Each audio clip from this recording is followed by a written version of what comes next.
Cool. Well, we can go ahead and kick things off. I know people are still funneling in, but want to make sure we get the most of the hour. So, thanks everybody for joining us for using LinkedIn to supercharge your job search. If you were in Radhika's session, what was that, like over a month ago now, on humanizing the job search, this session was kind of born out of that session. We were talking a lot about like kind of the overarching job search and all of that, and then got lots of questions about LinkedIn and decided that it would be a great workshop to have solely dedicated to LinkedIn. So here we are today. Thank you again for joining us. We'll get into the agenda a little bit more in a few seconds, but just a quick note that please keep yourself muted if you're not meaning to chat. We are in a meeting, not a webinar. So that means you can have your camera on if you want, but also if you speak and you're not muted, everyone will be able to hear you. We also will save some time for questions at the end. So hold on to those questions that you may have right now, and we'll open up the floor in 45 minutes or so. So with that, we can go ahead and kick things off. Awesome. Sounds good.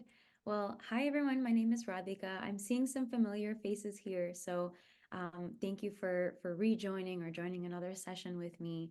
And if I haven't met you already, really nice to meet you. My name is Radhika. My pronouns are she, her. And I'm a climate career coach and have recently also started working in like the climate recruiting space as well. I always like to share this as part of my story, but I'm a serial career changer.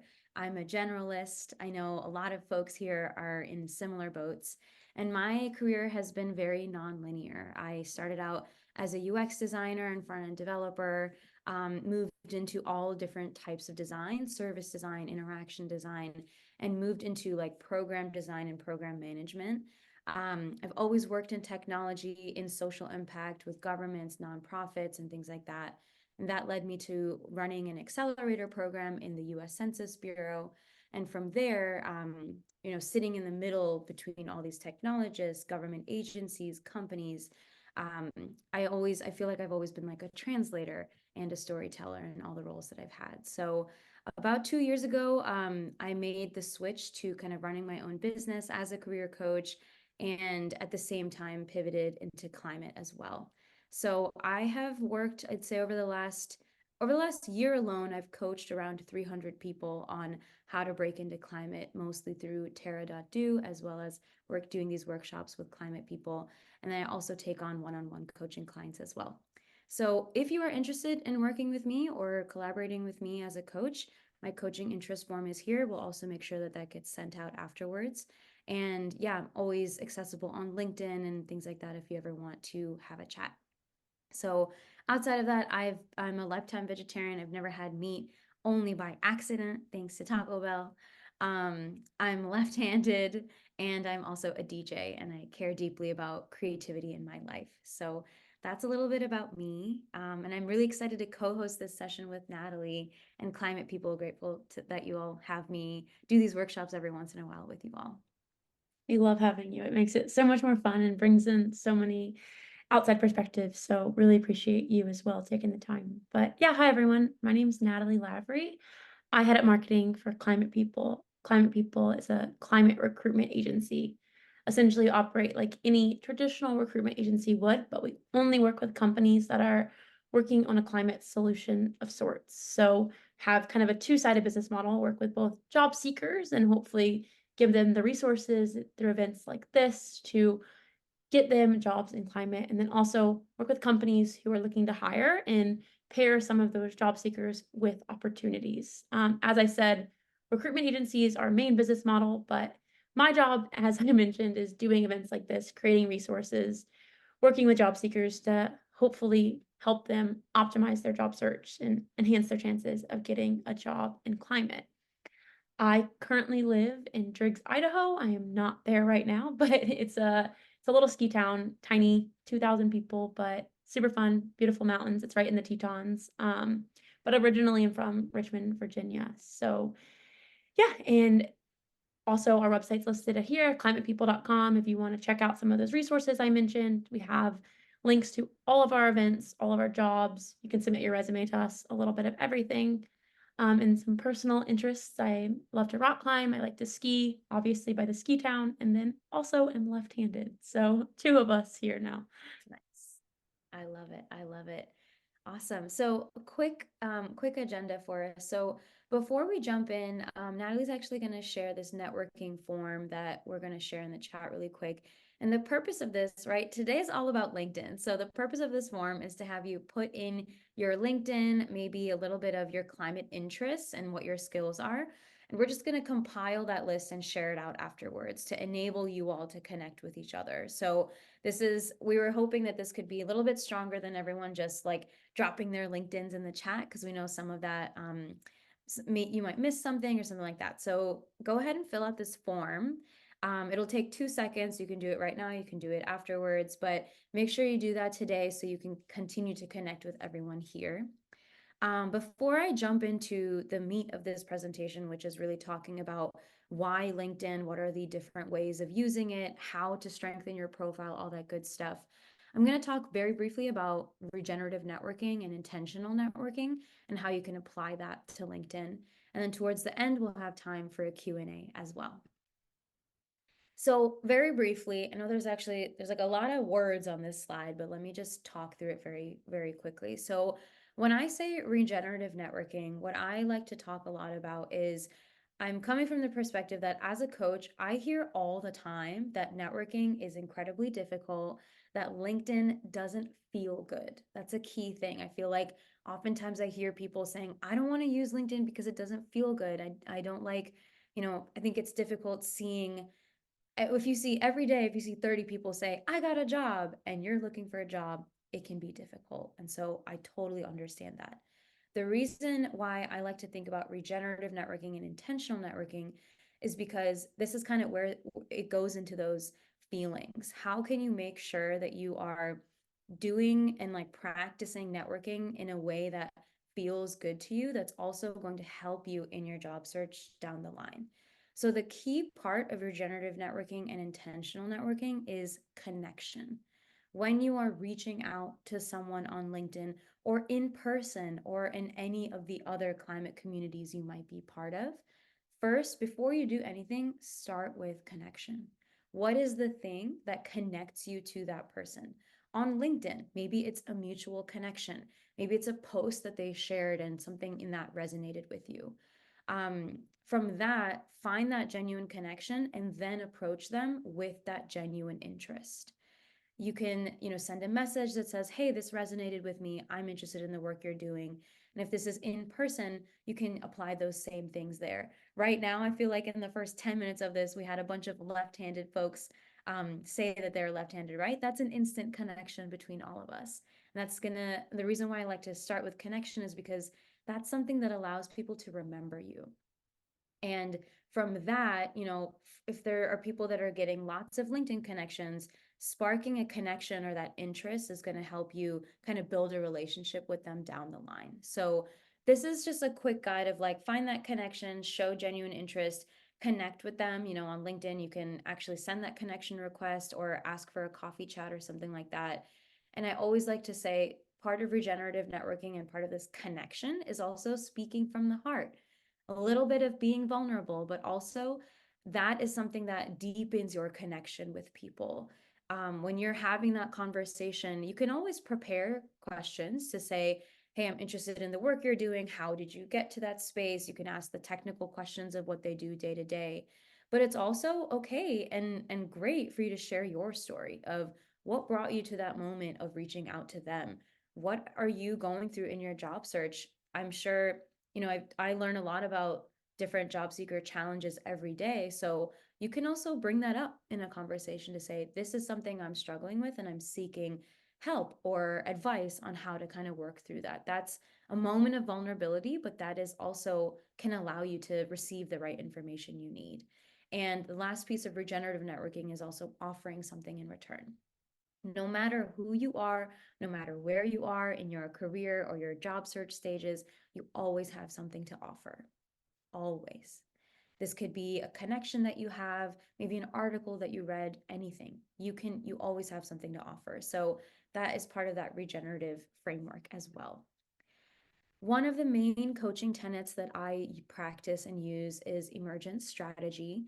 This is a book written by Adrienne Marie Brown. Highly recommend people look into it. It's linked right there. The main tenets of this book, it's a theory about better world building, theory and practice. And there are a lot of different components. These are the main tenets of emergent strategy.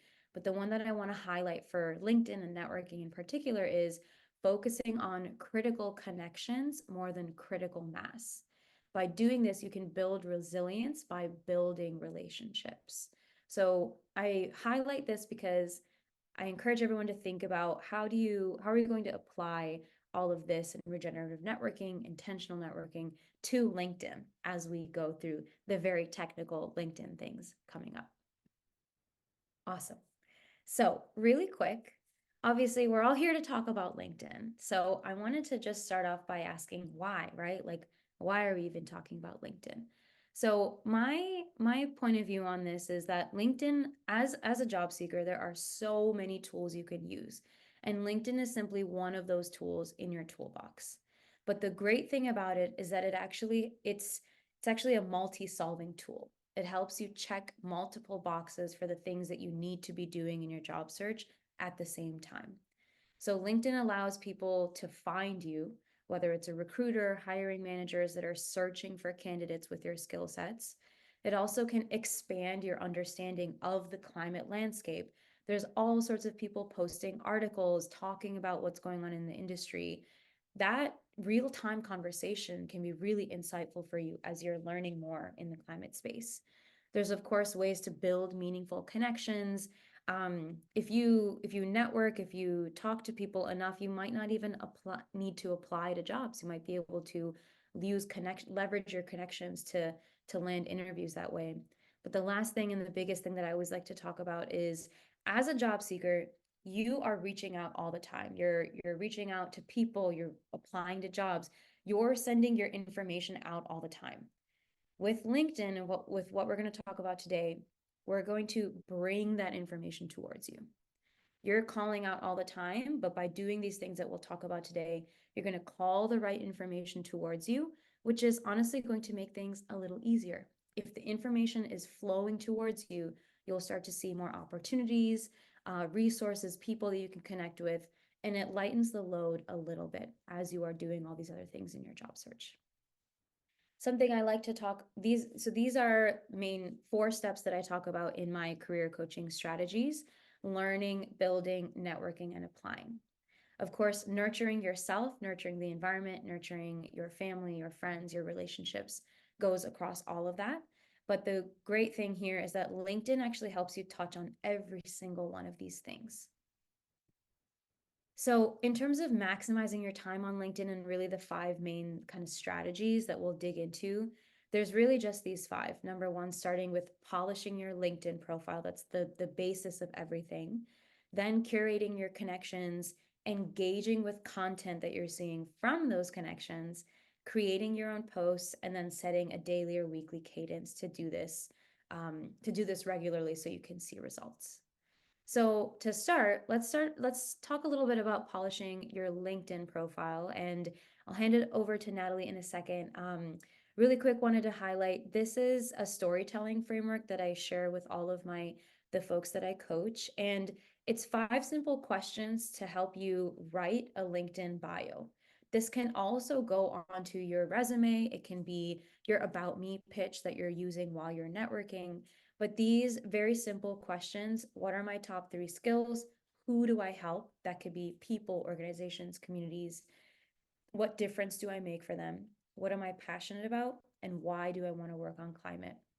This ties all these different components of getting tactical with your skills, letting people know what you can do for them, but also this is kind of goes into that intentionality piece. Why do you want to work on climate? What's your personal story and personal reason for engaging in this work?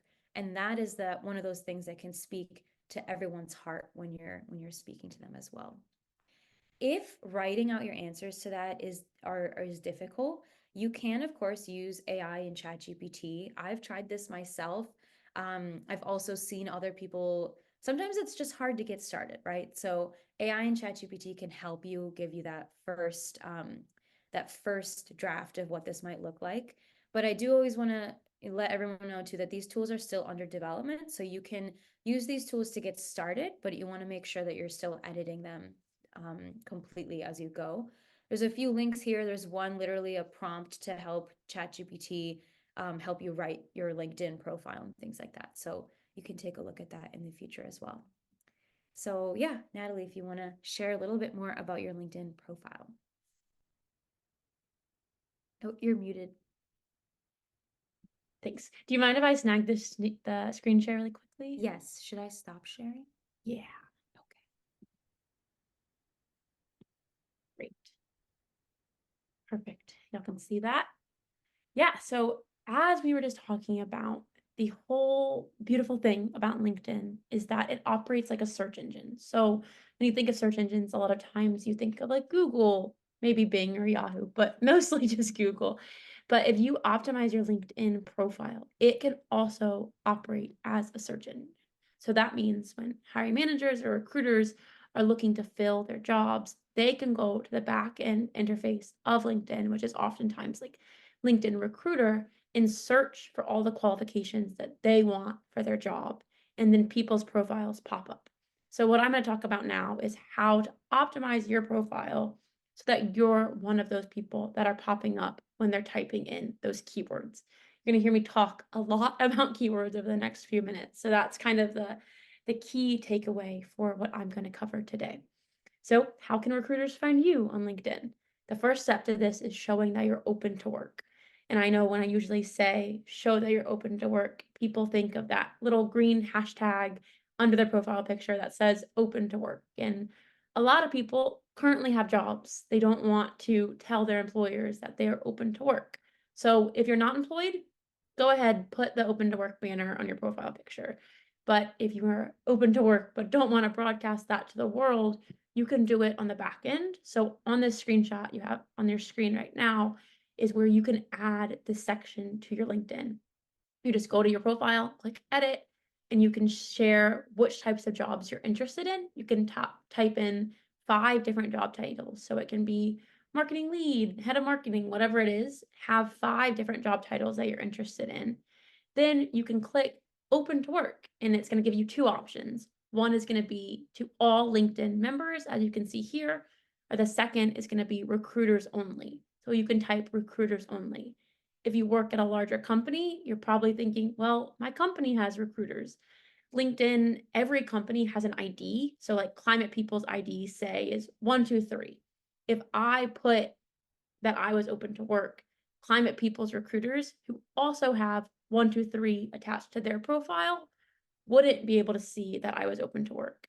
Obviously, it's not foolproof. Sometimes company or different recruiters have multiple different IDs, but I'd say it's probably the best way to go about it. And the reward of having opportunities come to you might outweigh the possibility of someone seeing that. So make sure you're doing that. You can add locations. You can put, I'm only interested in remote, only interested in this one location, whatever it may be. You can put your pay preferences in there. It'll match you to jobs that have the salary listed. You can get notifications for different things, so turn those on. And yeah, that's basically that. So make sure you're doing this. This one's kind of obvious, but have a profile picture. That's going to increase your likelihood of staying up to date. But make sure you're telling LinkedIn that you're open to work so that recruiters can find you. Up next is to be active. Your activity level on LinkedIn has a direct impact on your searchability by recruiters. As you can see on the bottom of the screen here, this is what the interface for LinkedIn Recruiter looks like. This is a job search. I typed in a few different keywords, and then on the bottom it said we found 307 people who are open to work, 282 of them that are active. So that means they have a profile picture, they update their status sometimes, or if they are going through a layoff at their company, as you can see on the bottom of the screen there. Internal candidates, obviously that one's not super relevant. Interested in your company. So that means that they followed your company on LinkedIn. So if you're looking at companies that you're interested in, make sure you're clicking the follow button. It's as simple as following them on LinkedIn, and then have common connections. 29 people have common connections. So that means you and I are connected to the same person. So kind of goes back to what we were touching on about how it's super important to be engaged. So when you create your list of companies and you find companies you're interested in, make sure you're following them, make sure you're following the leaders at that company, and then make sure you're trying to connect with those leaders. That way, again, you're enhancing your profile, you're showing recruiters that you're interested. Why does this matter? Matters for a few different reasons, but one of the main reasons is that the LinkedIn recruiter seat allows 100 emails per month. So that means recruiters can send 100 messages a month. They're going to use those wisely. They're not going to send a message to someone who's not likely to respond. So they're going to kind of filter through like, okay, this person looks good, but this person also looks good, and they have a 90% response rate or whatever it may be. They're going to message them instead of you because they don't want to waste that seat. Same idea with LinkedIn invites. They're limited. They're only going to people that they think are going to take it seriously. So show that you're one of those people. Awesome. Next huge step for all of this is your LinkedIn headline. So this is just a normal interface that I have screenshotted here. But say I was hiring for a product manager in climate. I could just type product manager climate into my search bar or in the back end of LinkedIn, and it's going to pull up all of the people who have those keywords in their LinkedIn headline. So when you create your LinkedIn profile, I'd say probably 50, 60, 70% of all of you have the default headline. LinkedIn makes your default headline your job title at company. So mine would say marketing lead climate people, which is great, sure. But if I was looking for a job, no one's going to type in climate people. They're not going to type in just marketing. They're going to look for those keywords that they're looking for in their job description. So you're trying to mirror that with your headline. So one, do away with the default headline. And now I'm going to go through how to optimize that headline so that it works for you and it works for people who are looking for you. So yeah, kind of went over this, but product manager climate are the keywords here. And yeah, if you have keywords in your headline, you're going to show up higher in the rankings than other people. So how do you find those keywords? How do you build your headline? It's a 4-step process. The first step is to go to job boards. So go to LinkedIn. We're talking about LinkedIn. You can also go to Climate Tech List. You can go to Climate Base, go to any job board. And all you're going to do is you're going to just browse through different types of jobs that you're interested in. So set your filters, set if you're entry level, middle, executive.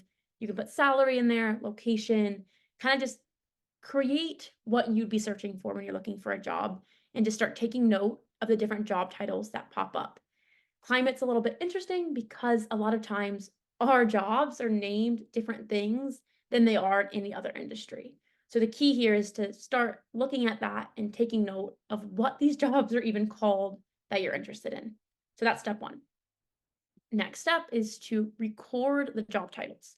So just create a Google Sheet, name it job titles, and start typing those job titles that you saw. Make sure you get at least 30 of them. So I think y'all can see this, right? You can see my Google Sheets. Yeah. So what I did here is I wrote 30 different job titles that I could be interested in, put them in my Google Sheet. Oops. And so then what I'm going to do is I'm going to copy and paste all of them. And then I'm going to go to wordcloud.com or wordclouds.com. Simple as that. I'm going to click here, word the list, extract words from text. I'm going to paste all my words in there. I got to move myself so I can click enter, but click apply, and then it generates my word cloud. You can set how many words here. You can make it 21, you can make it 0. I'd say 7 to 10. Do 7 to 10, and it's going to tell you your keywords based off those job titles. So here, mine would be like community, marketing, lead, digital, social, events, manager. I'm going to pinpoint the top 7 to 10 that are the most relevant to me.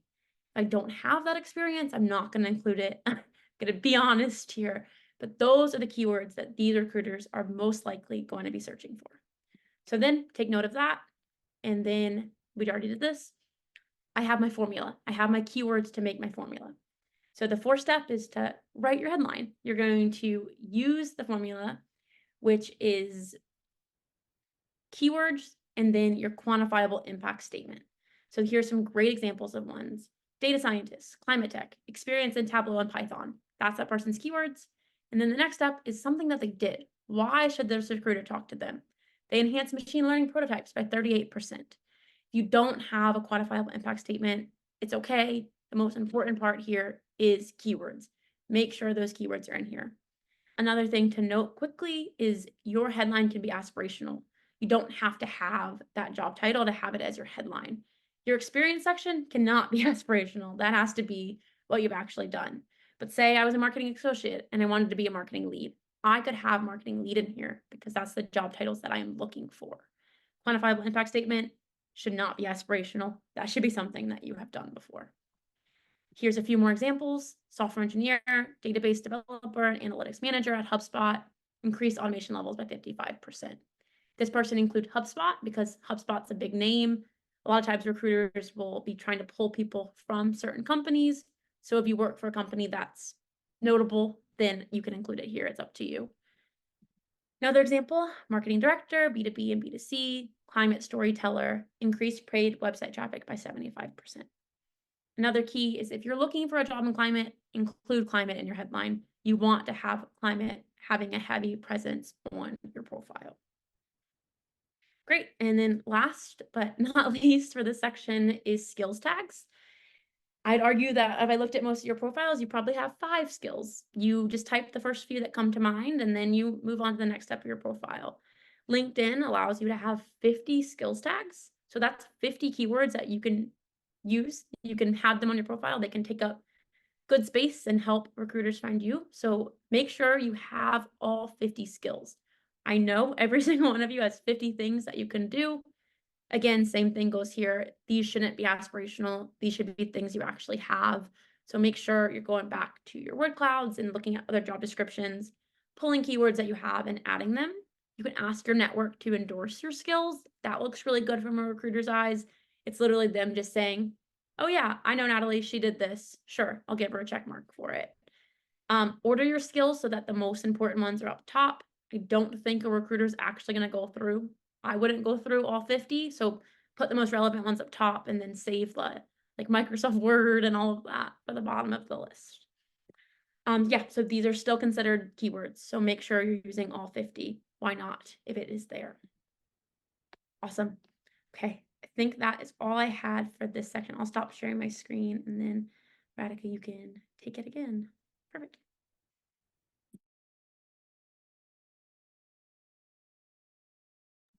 You're muted. We did the same thing. Gosh. All right. Thank you.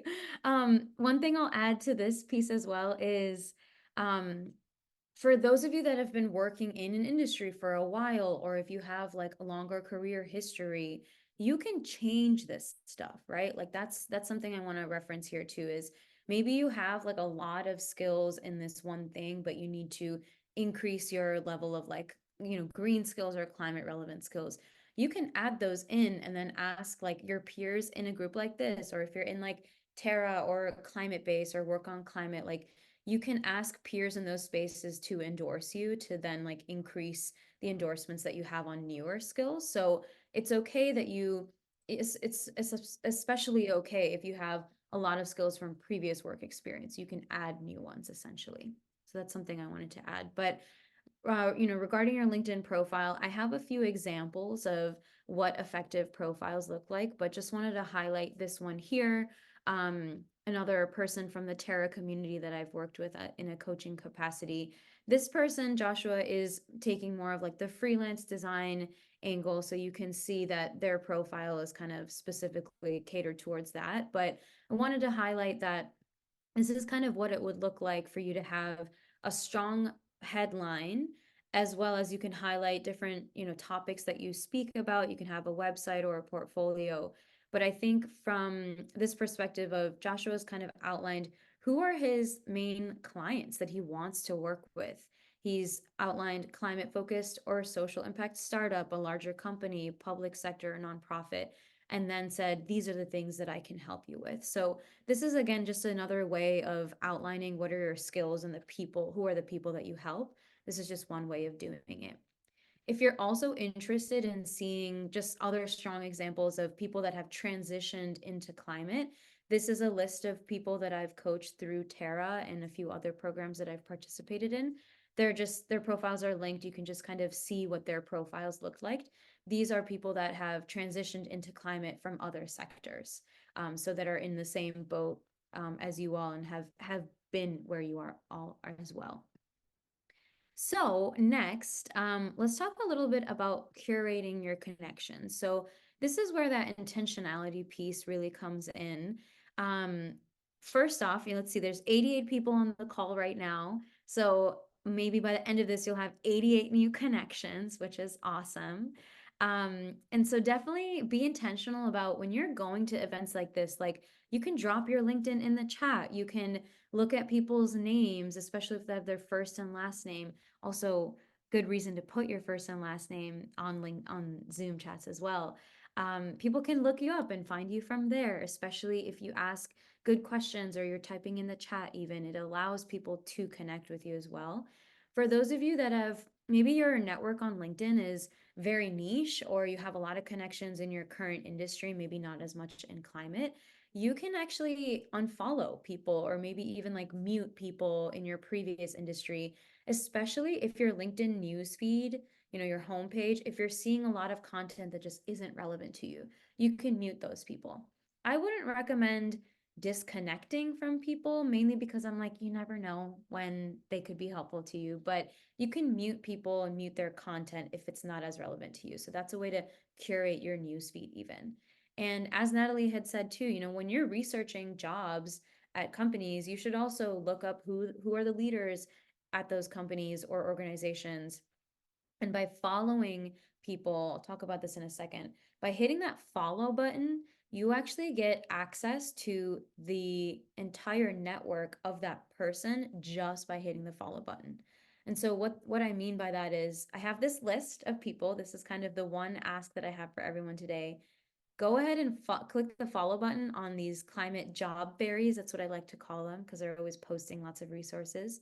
I have a lot of organizations here as well, and then accelerators.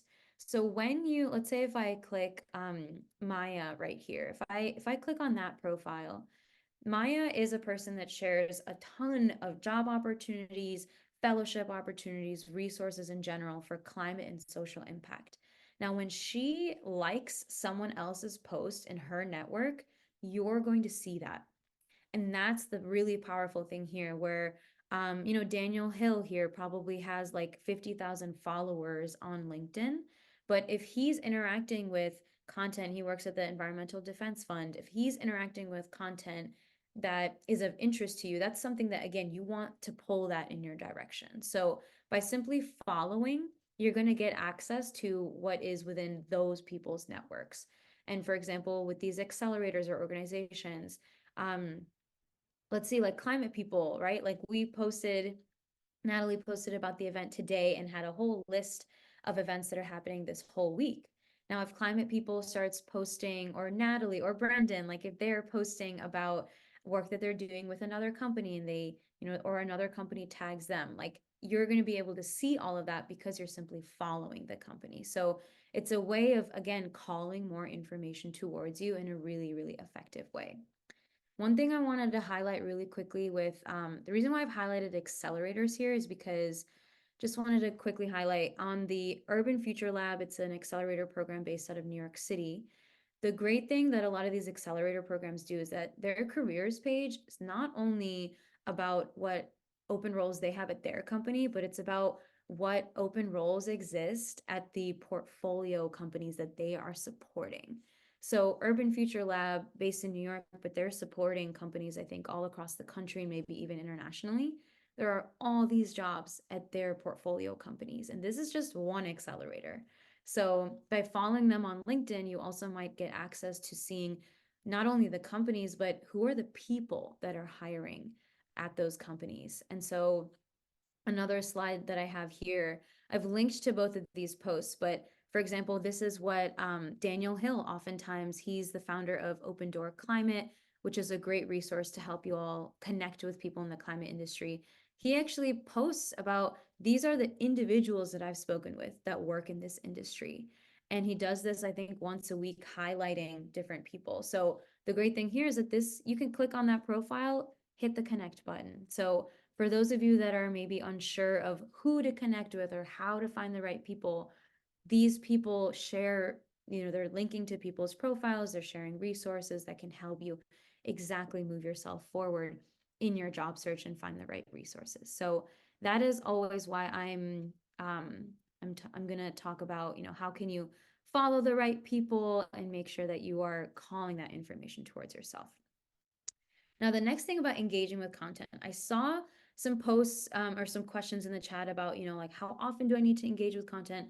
What do you mean engage with content? So that's what I'll talk about now. So Natalie, if you have anything to share here, feel free to unmute too.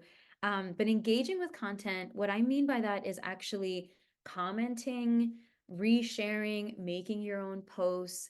You can, of course, like and, heart things, but that doesn't have as much of an impact as commenting or resharing. So the first way to do this is by engaging with people. I just shared a big list of people that you can follow. You're going to connect with each other here. So when anyone here shares a resource or makes a post, you can comment in support of that. You can add your own resource to it. You can add an engagement that way. And I like to call all of that a meaningful comment, something that adds to the conversation. You can also follow certain hashtags on LinkedIn. Maybe that's open door climate, climate jobs, things like that. And Nick Martin here, who is also another LinkedIn leader, he does this thing. I think there's a few folks that do this. They do something called Social Saturday or pick any day of the week, where it's just a day to share a little bit about yourself, what you're looking for, and connect with people. So as you can see here, this post got 241 likes, but 575 comments. So think about if you're not sure who to connect with in climate, a little post like this could give you a massive amount of people to connect with that could further your job search. Additionally, engaging with companies does the same thing. This person here, Work on Climate shared a post about, something that they're looking for, looking to connect with organizations. And this person here shared, linked to an NGO. So they got a direct interaction with Work on Climate. Now imagine this at scale. Maybe you're interacting directly with the companies that you're interested in working for, sharing resources, sharing ideas, sharing your own perspective. That can make a really big impact on your ability to connect and kind of break into those connections with those companies. And so a meaningful comment really is something that expands on the subject, a new addition to the conversation, something that reinforces your conversation, your experience. And of course, you can also challenge a subject, the subject or a point within it. Now, this is something to be tactful on. You don't want to start an argument on LinkedIn per se, but you can add your own thoughts to a conversation, an article that was shared, and that can continue a conversation. So I have a lot of examples here. I'll move through some of them kind of quickly, but you can take a look at this afterwards. This person here on the left is an executive director, and Muskan here pointed out, gave her own perspective on plastic bottles and kind of added to the conversation that way. This example is, I love this example. So Katie here is the CIO of a climate organization and shared this post talking about, sustainability headlines and kind of what's going on in the sustainability innovation space. And Balak here shared an article in her own perspective and got a direct comment back from the CIO. And these are exactly the types of people that you want to be interacting with. If Katie responded back to Balak, that opens up a conversation. She could then send a connection request and kind of continue the conversation that way. So these are the types of interactions that could, honestly, I think they would take minimal effort for you. I think if you all are already integrated in the space, you're already reading a lot, you're learning from your peers, you might already have a lot of this information in your head. It's just a matter of taking that step to then post about it. One thing I want to highlight here too is that with every post you make, LinkedIn gives you a lot of data on how far that post went. So the impressions number that I have here, impressions simply means the amount of people that have seen your post. Now, that's different than you can see how many people liked the post, you can see how many people commented and reshared, but impressions shows you how many people saw it. And the great thing here is that this goes beyond your connections. Now, let's see, this person, Tommy Peterson here, liked my post. So that means that people in Tommy's network saw my post, even if I'm not connected to them. And so that's what helps with impressions. This is a post I made. I tagged everyone. I tagged climate people. I tagged Natalie, Brendan, a lot of other people. So that's kind of what contributed to it getting more attention in that way. But I share this simply to say you can track your metrics on how many people are seeing, how many people are engaging, and it's not going to look like 21,000 every time. Even on my posts, I posted about this event this morning and I think I got 3 likes. But the difference here is I got 3 likes and I actually got, I think I checked it, it was at like maybe like 142 impressions. So that's a difference there, right? And this is because my network is curated for this space. But that makes a difference too. It's like the likes don't actually matter, it's how many people are seeing your posts. So that's just something to think about as well. So lastly, with creating your post, there's a lot of different options here. Number one, you can talk about something you're working on. You can talk about maybe something you're learning in the climate space. Maybe you're taking Terra, Climate Base, or 1.5 Academy. Anything that you learn in those programs, these are all things that you can share. Joshua here, another example. This is something that he did. He was building his freelance business. He was giving out a free UX audit for climate companies. He ended up getting a bunch of, this was a free service he offered, and he actually got paying clients out of this. So this is a little success story here, but a great way of showing what you're working on is also including images or videos of kind of what you're working on. This could be something that you're learning about either in this workshop or in any of the other events you go to. Talking about what you're learning and how that's impacting you is always a great way to engage with people as well. Francois here, actually, this is an old post. I think I took it from beginning of last year when I was teaching these workshops. Francois here is actually now a product leader in the climate space and has built out his own climate careers kind of module specific to product leaders and how to do product work in climate. You can also repost content that counts as making your own posts. But when you're reposting things, definitely be sure to add your own thoughts to it. Something about, hey, I found this interesting. This really stood out to me. This has been my own lived experience. You can still reshare and add your own thoughts, and it's just as impactful. You can also, I know LinkedIn is a professional platform, but you can also share personal anecdotes, speak from the heart, and talk about kind of what you're experiencing from your climate related stories. I would say one of those topics that appeals to a lot of people and connects with a lot of people is parenthood. I know so many people that got into climate because of their experience with parenthood and wanting to create a better future for their children. And that's something that appeals to so many people. So that's something that you can talk about as well of what is your experience or your connection to climate because of that or other experiences as well. And if you're learning from other people or organizations, tag those people. Tag me, tag climate people, tag anyone when you're going to these events. And it'll also help your posts go a little bit further and kind of be seen by more people as well. Additionally, if you're going to an event, there's a lot of climate conferences happening. Lori here went to Green Biz Group, I think a few months ago, and shared their reflection kind of what they did as a coach there. You can also talk about what you learned, who you met, what excites you. So there's a lot of different things there. So really with putting this all together is setting a daily or weekly cadence where you're doing just a few of these things every day.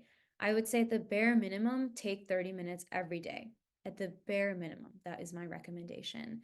You can choose 1 to 2 actions to focus on during that time, following people in companies, connecting with people, interacting with posts, leaving comments, or making a weekly post on LinkedIn as well.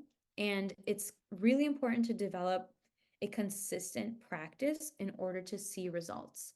If you do all these things today, I can't promise that you'll see something tomorrow. But I can promise you will see an improved news feed. You'll see an improved access to opportunities, probably within 2 to 3 weeks, at least a month. So it takes a little bit time for also the algorithm to catch up to what you're talking about, what you're posting, what you're interacting with, but you will absolutely see results. And for those folks that the familiar faces, I know I've talked to you about this before within Terra, if anyone here wants to share what you've practiced since I last spoke with you, share any success stories or whatever, I'm open to hearing it as well. And if you have super limited time, you can still make an impact in even 5 minutes on LinkedIn. In 5 minutes, you could reshare something. You could share a live update from an event that you go to. In 10 minutes, you could focus on curating that strong news feed by sharing things or following other companies and interacting with their posts. And in 15 minutes, you could really just repurpose things you've already written or maybe things that you've talked about and create quick status updates that way, or maybe share an article. So for today, the action items that I have for everyone are really to start practicing these things in very small ways, right? Like start by taking a very small bite at some of this work. The simplest way to do it is follow those people. Just hit the follow button, see what starts happening to your LinkedIn newsfeed. Also recommend filling out this form. Maybe we can reshare that, but fill out that form, put your LinkedIn in it. We're going to follow up with that right after this and go ahead and connect with all those people, all the people that are here today, and you'll have expanded your network quite a bit just in 1 hour. And additionally, coming up in a few weeks, there's Climate Career Week, which is going to be at the end of March. I think it's put on by Climate People, Terra.do. There's Work on Climate. There's a lot of different partners there. There's a lot of events happening. Again, this is a place to flex your authentic networking skills, like learn from other people in the industry. When you go to an event with a speaker, you can connect with those people as well. So they're very small, these are small actions that you can take, but in the long run, you're going to see a change with calling that information towards you and your ability to interact with that information as well. So we've got about 12 minutes left. I'll stop sharing and let you all ask questions, but really quick, in case we don't have time, I do want to share the end of the slide deck. I put in a bunch of resources for everyone. Resources for, your resume, job boards, ways to keep learning. I also have a non-negotiables worksheet that I put together, more resources and books on the climate space, and climate career coaches to learn from as well. So I'll just stop there. I'll take a look at the chat, but if anyone has any immediate questions, we can dive in.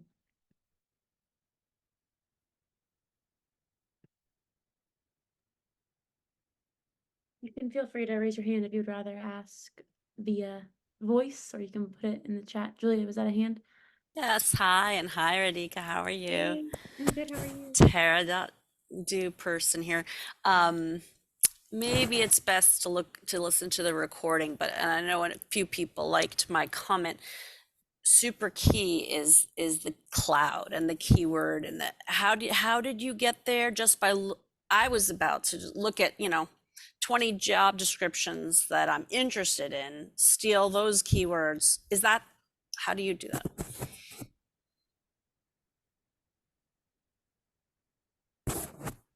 Hello.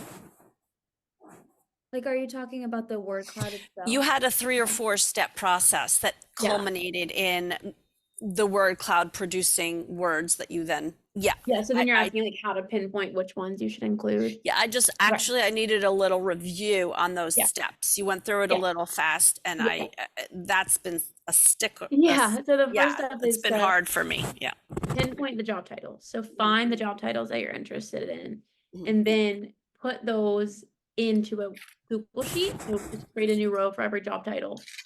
Copy and paste those job titles into word cloud, and then it's going to pull all of the most common words, and then those are your keywords.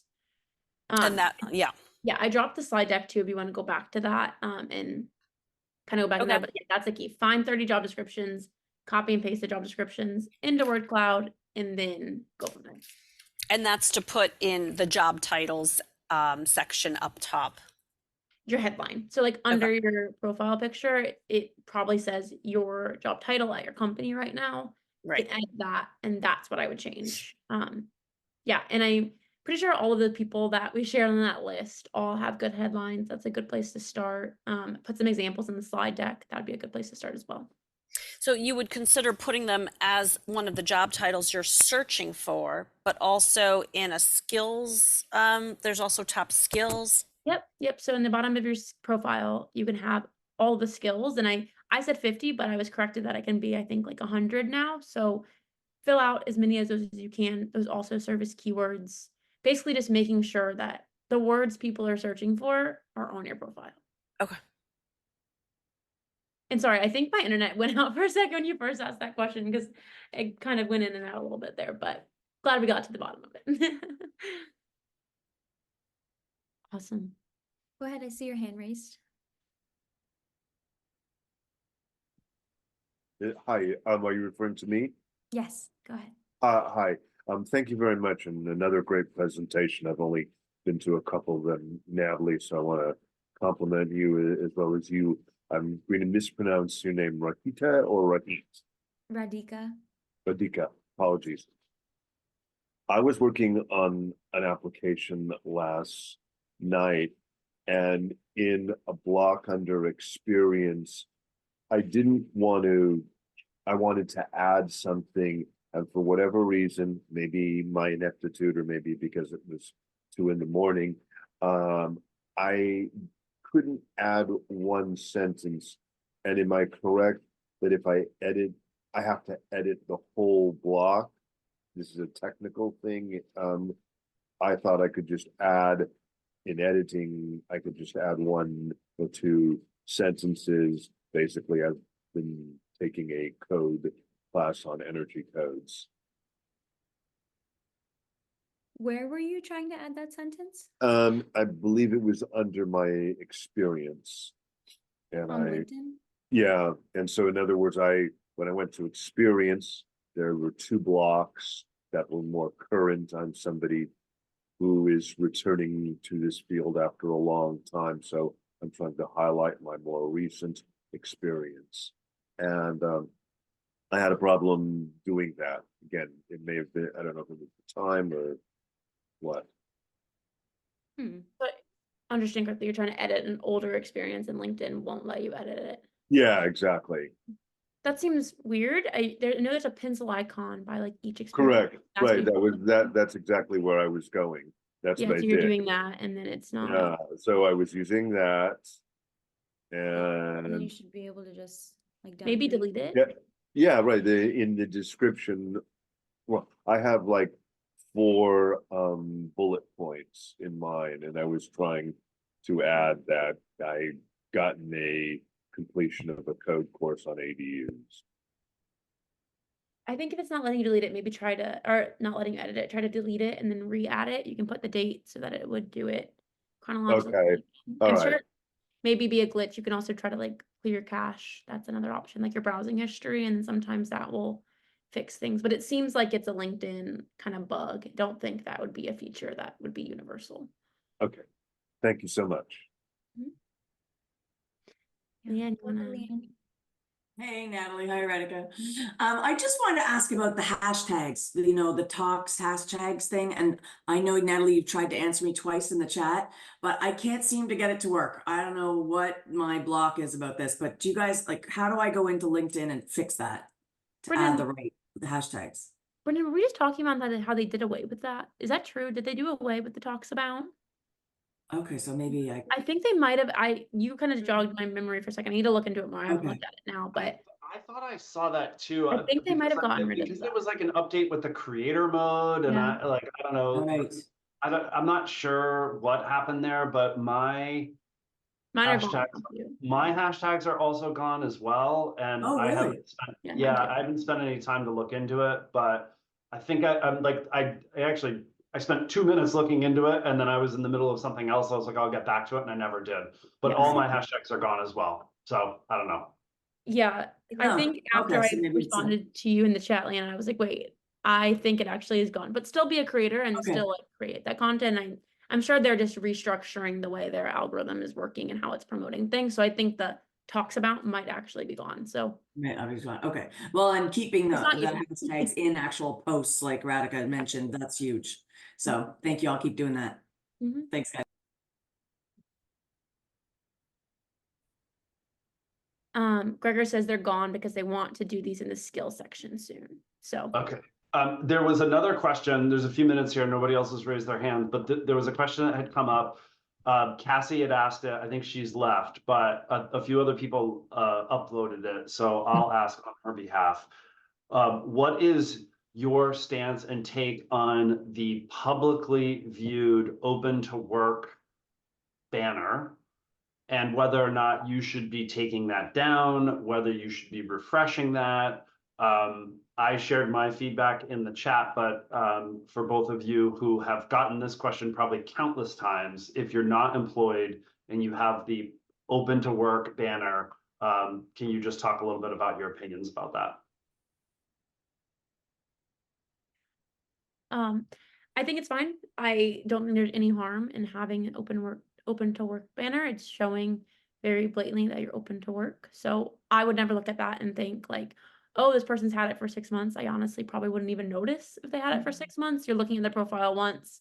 The thing with LinkedIn, with resumes, with everything is it's very short interaction time. So the whole goal is to catch their eye quickly.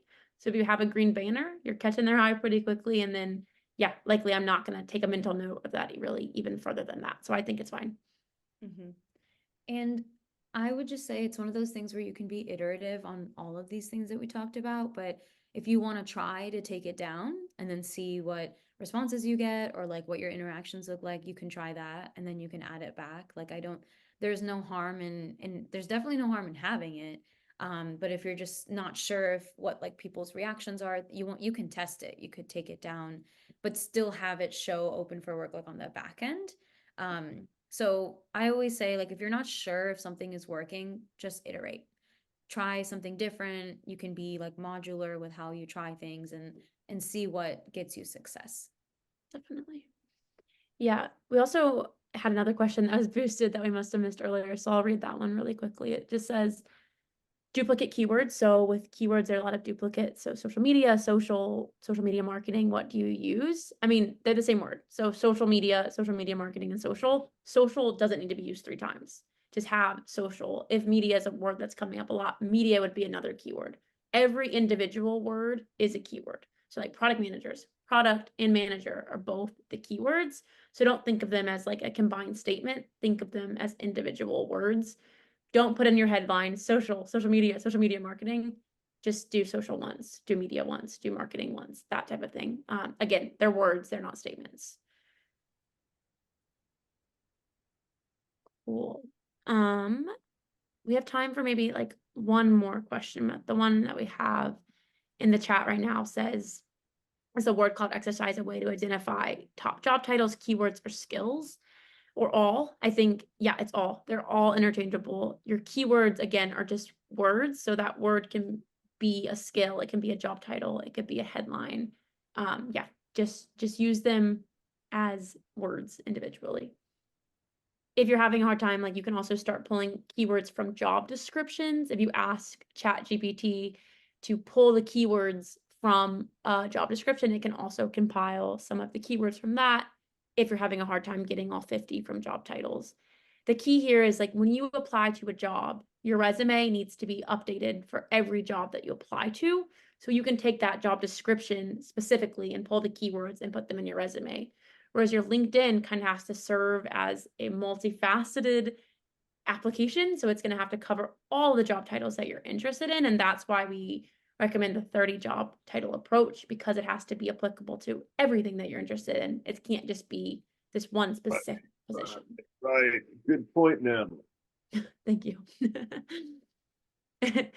Awesome. Well, somehow we are already at time. Anything that you want to include really quickly, Radhika, or are we good? Yeah, I mean, I was just reading through the chat. I think one thing it looks like there were some responses to it, but one thing I want to call out is someone was asking, how do these comments on post translate to a job? Also, if you're not senior level, like are those leaders that you're interacting with, are they really going to remember you? Or like, how does that apply? And I see Natalie and Brendan responded to it, but I just wanted to share too that you are going to be building connections in that process, and you're going to have more people see your name in that process. Now, what you can compare it to is if you don't do that, how will they know your name? That's my question. If you don't interact with people, how will anyone know your name? Now, opposite to that is if you do interact, they'll see your name, they'll see your expertise, they'll see your opinions, your perspectives. So I also kind of see it as a no-lose situation. If you interact with someone and they don't interact back, that's okay. You can comment on the next post. But if you do get an interaction, it's only to your benefit. So I see this as a win-win situation all around. And also, if you're not sure, I'd recommend just try it. Just Yeah. try some of the things we've talked about today. Can I just to add on to this, because you're so right. And I would also say it's not just about the individual person that you're commenting on, because lots of other people are following that person. And so if you're commenting on that post, other people are seeing your post and they're going to look at your profile. And if they happen to need to hire somebody with your background and skill set, they're going to see you commenting on somebody who's an influencer, like a climate influencer. And it's a great way to get seen, not just by the person you're commenting on, but everybody else that's looking at their posts. So Absolutely. Can't agree more. Yeah, brings Yeah. it back to that first topic we talked about of we are pulling the information towards you. This is one of the best ways to do that. And to build on Brendan, it sounds like you should be quick. If you see that no one yet has commented, don't go and do research first. Be quick to do something slightly intelligent, and then people will see you, right? Well, I think it comes back to it comes back to what Radhika was saying earlier, though, about the comment itself. It needs to be additive to the conversation, right? So if you're too quick, so you want to find that blend of like being seen, but also making sure that it's additive. That's all. Definitely. Cool. Well, there was a lot of great discussion going on in the chat, so I think there's still ample room for these continuous conversations. So if anything else comes up, feel free to send it my way, send it Brendan's way, send it Radhika's way, whichever avenue works best. We're happy to continue this conversation. And yeah, thank you all so much for the time today. Come check us out at Climate Career Week as well. There's a lot of events going on this month, so stay tuned. I will send out an email with the slides, the recording, some of the resources, a little bit of everything. So keep your eyes peeled for that. And yeah, thanks again, everybody. Really enjoyed this last hour. Yeah, thank you so much.